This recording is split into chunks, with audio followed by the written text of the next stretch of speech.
Welcome, collective. Welcome to your reading for Sun conjoining Saturn in True Sky Pisces, the current sky position. It is an interesting time to be experiencing this. In the world currently, I see some synchronicities with the symbolism of Saturn in Pisces and the Sun as well. So both of them are very strong masculine forces. The Saturn is more the old order to some degree, the grandfathers, the old world. The Sun is more new, but also masculine. Saturn and the Sun both have feminine and masculine energies to them, especially in different cultures. However, just in general, in you would say the Southern European gods, your Greek and your Roman mythology, which is often what people tie in with astrology. However,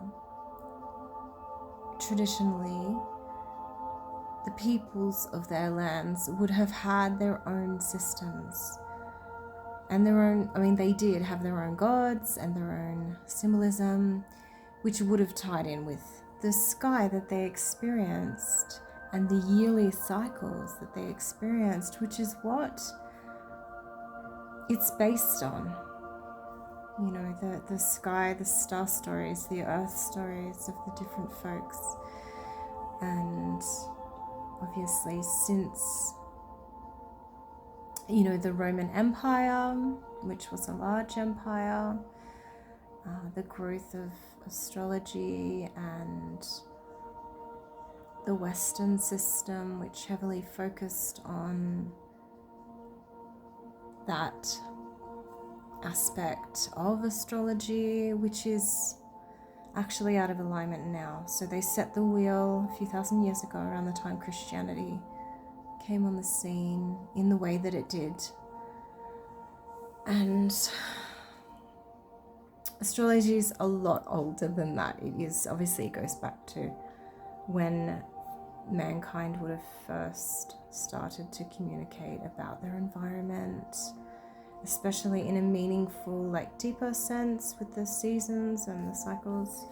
But obviously the zodiacal wheel actually moves, so it's not the same sky we see now that they would have seen and that the future humans will see. So in that sense, however, with the Sun and the Saturn conjoining in Pisces, how I see its relevance is very much tied in with not so much the conflicts that are going on, however there's elements there. I would say more so to do with resource allocation, Saturn being to do with the old world order, and Pisces is very much linked in with liquids like oil, and the fact that even fossil fuels have the word fossil in them, which is a very Saturnian type of thing because it's back from the old age. However, the oil is very linked to Neptune and Pisces, so it's interesting that we currently do have increasing oil prices, and I understand that's due to conflicts ongoing, which really have been ongoing for thousands of years now. Humanity's always been in conflicts, but the current ones within the Middle East and the West and what we see going on today, these are long running conflicts. At least there's a thread there that connects. I think meditation and prayer in these times is really important, and when you can, spending time in a spiritual way in the physical world. So it's another reason why I wanted to do another reading, because it is in a way earthing some of the current energies. It's also communicating. So we currently do have Mercury, not retrograde, but Mercury conjoining the North Node, and that is where the energies are heading at the moment with the Mercury there. So communication is really important. It's in Aquarius, so it is about humanity. However, that will still be ongoing for a while. The Sun conjoins Saturn over the next few days. It will weaken and lessen. So that energy is really strong today and the next few days. Okay, I'm going to start your reading now. I have already, pre-shuffled the cards and done a sound clearing. Today we have a squirrel as our little guardian with the fire element, just to keep some warmth. So we are here in the autumn equinox time, so the days are now shorter and the nights are longer than the days. We also have our horse, our Dala horse, for our Euro horse symbol, and we have back our Valkyrie to bring some protection as well. The oils burning, the oils in the diffuser today are very much linked with that Saturnian energy for grounding. I've got patchouli and also protection. And since we are also currently experiencing the exaltation of Venus in Pisces, I put some rose geranium in there for the Venusian energies and the heart chakra energies. So some heart healing, a lot of protection and grounding at the moment. So guides, ancestors, higher beings, folk gods and heroes, guide us to what we need to know at this time for the collective.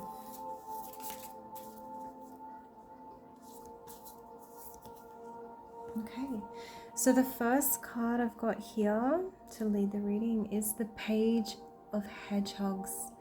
So this is about material opportunities, trying new things, and new energy in the material realm. So you could be starting a new business or some kind of material. It's good Saturn energy, really, and especially with that Mercury in Venus conjoin the North Node. So ideas, the beginnings of things.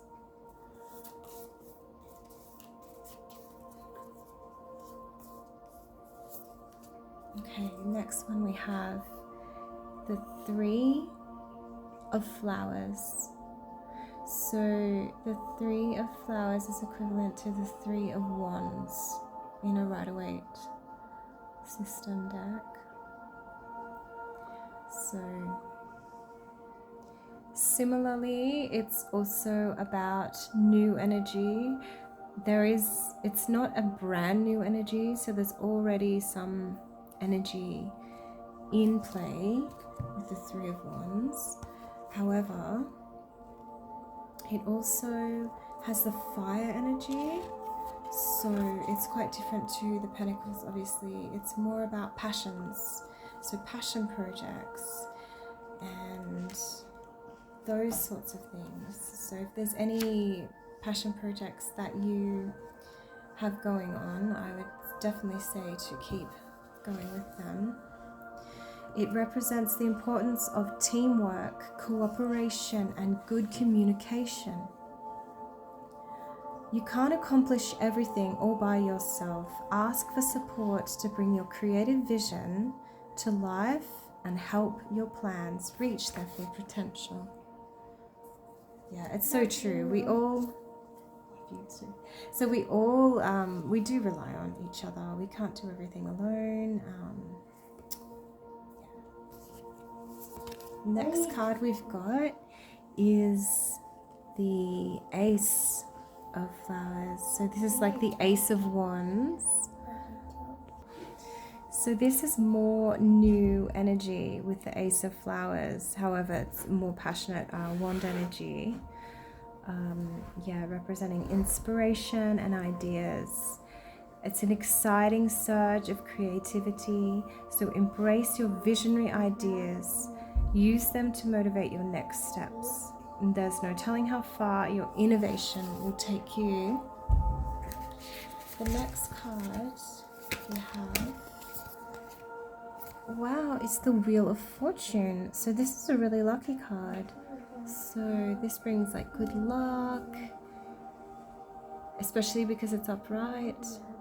So this is a really good sign for these new ideas that you're having. Next card we have is the Two of Cups, Two of Teacups. So this can represent new love or friendships, relationships, partnerships. It's very much about giving and receiving those. So it's about the kind of mutually beneficial relationships that you can have that are well balanced and happy. The next card we have is interesting. Wow, okay. So this one's actually the Seven of Teacups. So the Seven of Teacups is linked to potential illusions, and it's good for daydreaming and letting your mind wander, manifesting and forming frameworks for your future goals and actions. Suggests to tap into your intuition and let your mind wander. So that's really interesting. I think the other side of it can be to be aware of illusions. Sometimes you can think something is better than it really is. So the card underneath the deck is the Seven of Spears, which very much does tie into that warning that I was suggesting with the Seven of Cups. Interesting that we got two sevens there together. It says potential for deception and trickery. Someone may be trying to confuse you or hoodwink you, so pay close attention to your intuition now and trust your gut feelings. If a situation feels off, it probably is. So that's really good advice in general. You know, your gut tells you a lot of things. The gut is so important. You know, not just obviously, you know, about what you've just eaten, but in general, we get, you know, feelings from our body that do inform us of things. Okay, so the next deck I'm going to read from is the Mermaid and Dolphins.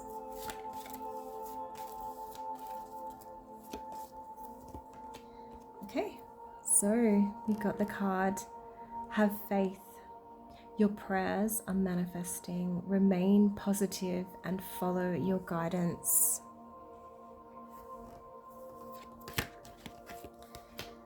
Wow, okay. Soulmate relationship. New romance with a spiritual basis is here for you now. I wonder if that's linked to any of these projects. Interesting. We've got father healing. Your personal power increases as you give any father-related issues to heaven. That is interesting because of the fact that often the Sun and Saturn are both referred to as the masculine energies in your life. So your sun sign often is representative of your father in your chart, and it can tell you about how your father was to you and how you experienced the father energy by looking at someone's sun in their chart. And then also Saturn is the grandfather, so looking at the Saturn in one's chart actually represents more the paternal father or the grandfather's energies in your life. So yeah, I mean, there is definitely a wounded masculine energy at the moment currently in the world. There is a wounded feminine as well, obviously. There's a lot of wounding going on. So yeah, it is really important. The masculine energy is so important. The next one. Okay, so this one is simplify your life. Eliminate clutter from your home and work life to balance the flow of activities. That is really good advice anyway, but I would say with a Sun-Saturn conjunction, that's a great thing to do today. Downsizing, simplifying. I mean, you don't have to become like a minimalist or anything, but that's a very Saturnian energy. Saturn's linked with restriction. So, Jupiter's always referred to as the planet of expansion, and then Saturn is restriction. So it reduces whatever it's near. So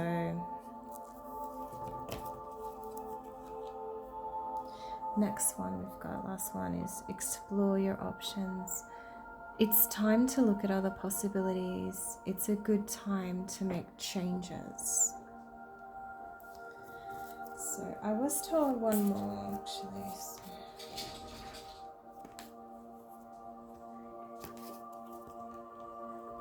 Okay. We got a new dawn. The worst is now behind you, and positive new experiences are on the horizon.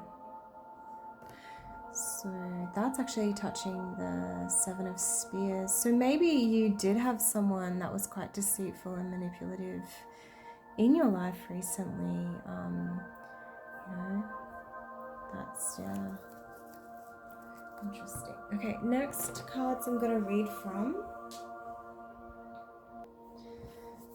I wanted to clarify the Alice in Wonderland Tarot with the John Bauer.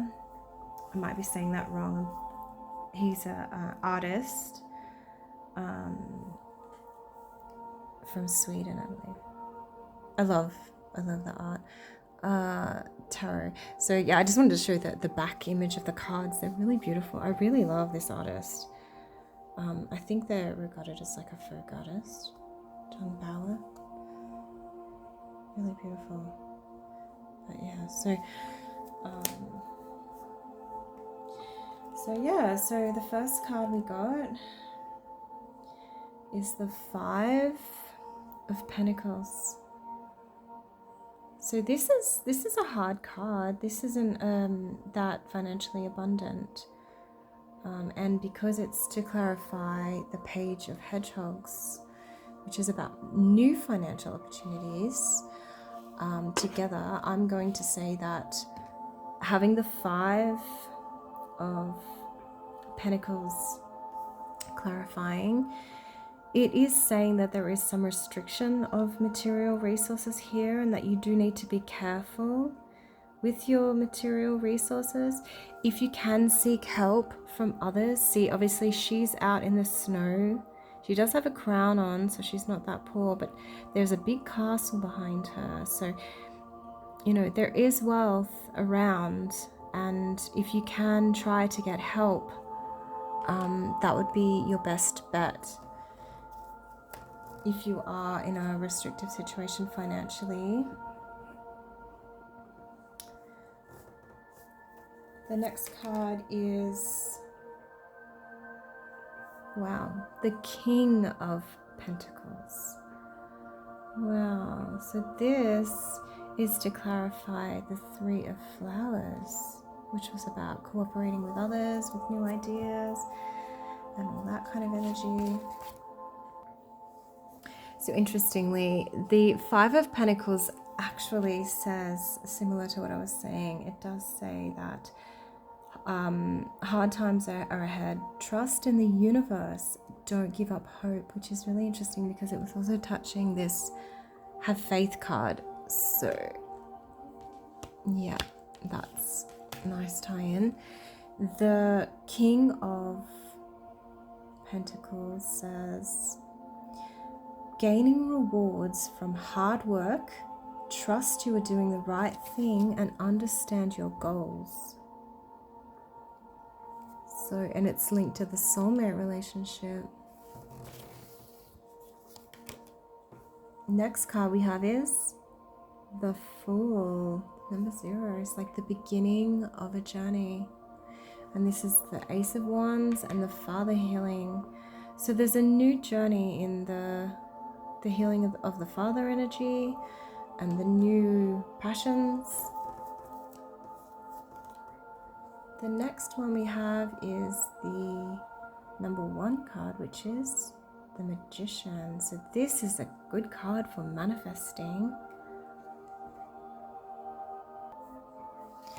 So that's touching the Wheel of Fortune and also the Father healing, but also simplifying your life.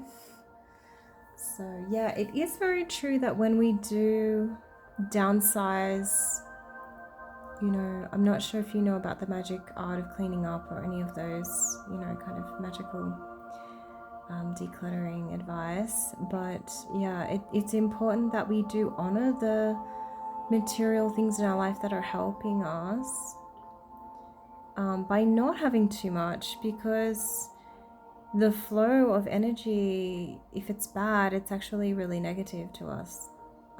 That's a really important part of material things, is, you know, actually looking after them as well. So the Fool meaning says new beginnings, enjoying the moment and giving to what you desire. So that's nice with the Ace of Flowers, the Father healing. Not sure how that really ties in there, but it's obviously a new beginning of the healing there with the Father energy. The Magician is about assessing the situation, knowing the right moment to strike, being guided by a higher hand, and self-control. So that's, yeah, very important. There's a lot of good luck there, connecting with simplifying your life. So the next card is the Three of Swords. So this is the traditional card of heartbreak, and that's touching the Two of Cups, the simplify your life, but also the exploring your options. So to me, that's not really suggesting so much a new relationship. It could be suggesting a new relationship that has come to heartbreak. It could be suggesting an old relationship's heartbreak, and then a new relationship as well. It doesn't have to mean either. However, in here they're saying that feeling the loss of something important, but letting go of the pain. So this is really important, to let go of the pain. I think that's why it's also suggesting to explore your options, because by letting go of what has come and moving onwards, exploring new options will help with that, with the forgetting the pain. Next card we have is the Moon. The Moon, beautiful card with the moose on there. So the Moon is linked with the Seven of Teacups and the exploring your options. So the Moon is a very mysterious card, actually, in the tarot. The meanings in here are: nothing is as it seems. Look past the illusions. Allow others to help guide you along the way. So that is interesting, because we also have the Seven of Cups, which can represent illusions. But exploring the options, but that there might be illusions. But yeah, look for the help. And the last one to clarify, the Seven of Spears is actually justice. I'm not sure if you can see it. Justice. So it says, bring your world into balance. Be fair and kind to others. It is time to make a choice. So you've got the Seven of Spears, which was talking about that, hard times and nightmares and things like that. And then a new dawn. So we've got a new beginning happening here. Okay, the next cards I'm going to pull from is the Maidens of the Wheel cards. So the Maidens of the Wheel cards. Oh, wow, okay. We have got 31, destroy the Morrigan. So this is an Irish goddess. Wow, beautiful image there. So it says, the Morrigan is an old goddess. Her worship stretches back to around 3000 BCE. Later descriptions of her show a triple goddess mainly associated with war and death. It's interesting how a lot of the ancient goddesses were linked with war and death. She, like the Norse Valkyries, accompanies fallen warriors to the afterlife. In ancient times, though, she was just as closely associated with birth as with death. She is a midwife of sorts, guiding souls to and from the afterlife. She's terrible and destructive, but also compassionate and giving. So yeah, wow, she's a really intense goddess. It says that you drew this card because deep down you know it's time. It's up to you to destroy something right now. It's time to let it die. You've tried your best to nurture and grow it, and it's no longer growing. She often takes the form of a crow. They are cleaners of death wherever they are. They transmute death into new life. This is what the Morrigan will help you do now. Do not be afraid. Let her come in. She will clean up and guide you to the other side.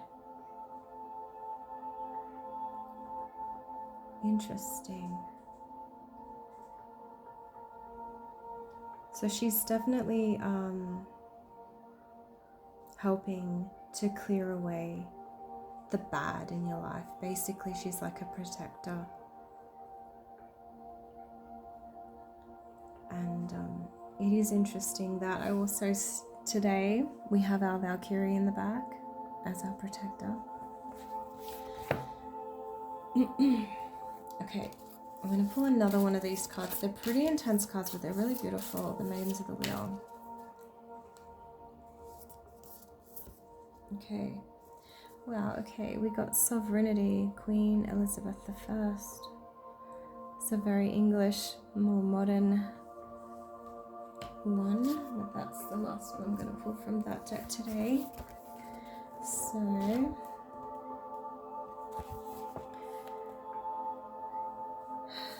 it's time for you to step into your center and claim power. You've been feeling ungrounded and scattered lately. You hand over your sovereignty when you are not fully centered in your body. Close your eyes and draw some deep meditative breaths. She places the robe on your shoulders, the crown on your head. She hands you the scepter and the orb that represents power and the world. It's also your body, which you are now sovereign over. So that's a really healing one for the body as well as the world, which, you know, Saturn energies, these earth energies are very tied in with the body, which is really important. I know with all this Pisces energy and all this spiritual focus, it's really good to not lose track of the material, because the material body does have needs. We need to honor that while we're alive, you know. Okay, so I'm going to pull some from the Outlander Oracle. Now, we got Creation. Wow, what a beautiful card. So, Creation themes are around promise, beginnings, and inspiration. So that one actually ties in really well with the Morrigan. These new beginnings. So getting rid of the bad, clearing out our space, and honoring our bodies.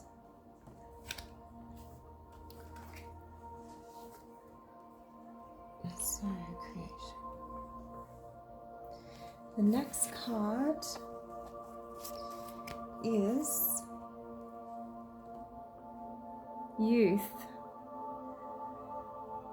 That's an interesting card too, because obviously after creation does come youth, and it's such a fleeting part of our lives. It's so important, but it's really quite short.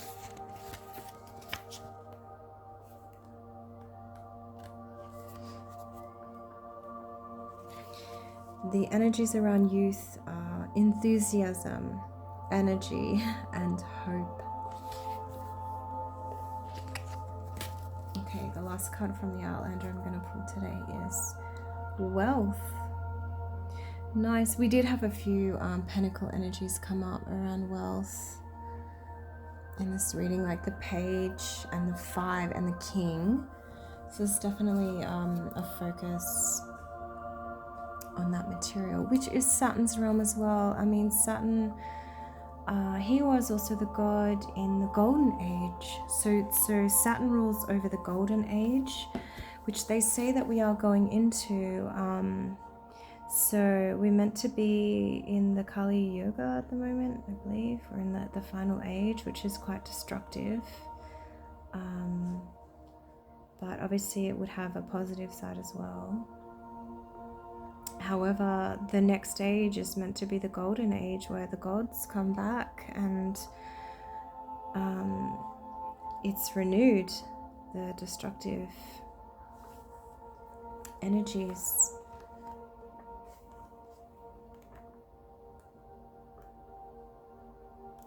There's renewal. However, that's not for quite some time. With the true sky, the calculations are quite different. So the energies around wealth are abundance, increase, and fortune. The last cards I'm going to pull from today are again from the Fairy Ring deck. I really love this deck. I've actually had this deck for a really long time, and when I first got it when I was younger, as much as I love all the folklore and the mythology that the deck is composed of, I was not quite so sure about the computer generated art. See, back when I was younger, I didn't really like that kind of art. I mean, now we have AI on top of that, which is, you know, even more, but now I see this deck through quite a different mind, because it's like AI free, you know? Okay, the first card we got again is Tamlin. So that's really beautiful. So that was what we got in the last reading as well. It was like overcoming illness and restoration after hard times. Oh wow, okay, we got the 6 of Spring, Gar Connor again as well. We got him the other day too. So this is the love talker. So it can be a new relationship or a new attraction or interest. The warning is more around that it could be just a casual fling or a temporary situation.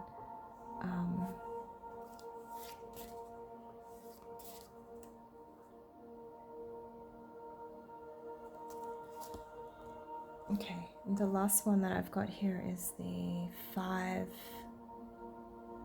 of Summer, I believe. Grow Seeth.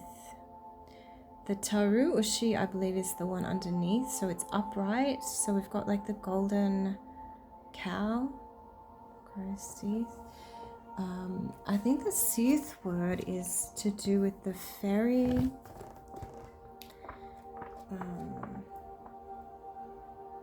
So I would be mispronouncing that, I believe. It's probably pronounced she, I think. It's not Sith, I think it's she. The fairy are the she. In the Irish, I believe, Celtic. Okay, so it says the divinatory meanings for the crow she. She heralds a situation of nurturing and unselfish love of the kind a mother has for her child. Her gifts are comfort, support, shelter, caring, and emotional nourishment. So that's a really nice way to end the reading. Hopefully those energies appear in your life at the moment and that you have those energies around, or you can become those energies for those around you in your life at this time, because they are important energies, just as important as the strong masculine and protective masculine energies.